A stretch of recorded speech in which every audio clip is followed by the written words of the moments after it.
যদি লিন্টেল হয় 5 inch by 6 ইঞ্চি, নিচের দুটো 10 উপরের দুটো 8 দিন, 6 mm রডের যদি রিং বাঁধেন 5 ইঞ্চির ক্ষেত্রে আপনারা ওই রিংয়ের স্পেসিংটা 7 ইঞ্চি থেকে 8 ইঞ্চি রাখতে পারেন।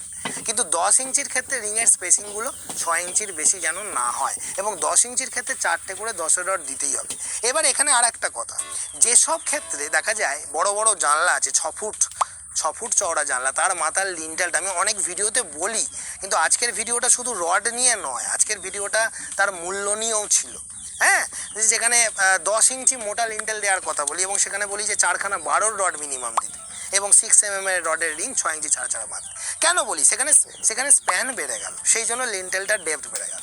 এবার একটা ঘটনা সবসময় জেনে রাখতে হবে, এই যে রেটের কথা বলছি, ওই 2, 10, 50, 100, 500, 1000, 2000 টাকা বাঁচানোর জন্যই কিন্তু লক্ষাধিক টাকার খরচা করা বাড়িতে ক্যান্সার রেখে দেয়া হলো। সেই ক্যান্সারের কারণে আজ হয়তো কিছু হচ্ছে না, 2, 5, 10 বছর বাদে কিছু হলে তখন কে, মিস্ত্রি কি আপনাকে লিখিত দিয়ে গেছে? কেউ কি লিখিত দেবে আপনাকে যে এইটা করলে আপনার কিছু হবে না? কিন্তু নিয়মের কাছাকাছি যতটা যাওয়া যাবে ততটা নিজের মনের মধ্যে একটা স্যাটিসফ্যাকশন থাকবে কি, যে এত টাকা খরচ করে বাড়ি করেছি, তাহলে সেই বাড়িটা মোটামুটি খুব সহজেই কিছু প্রবলেম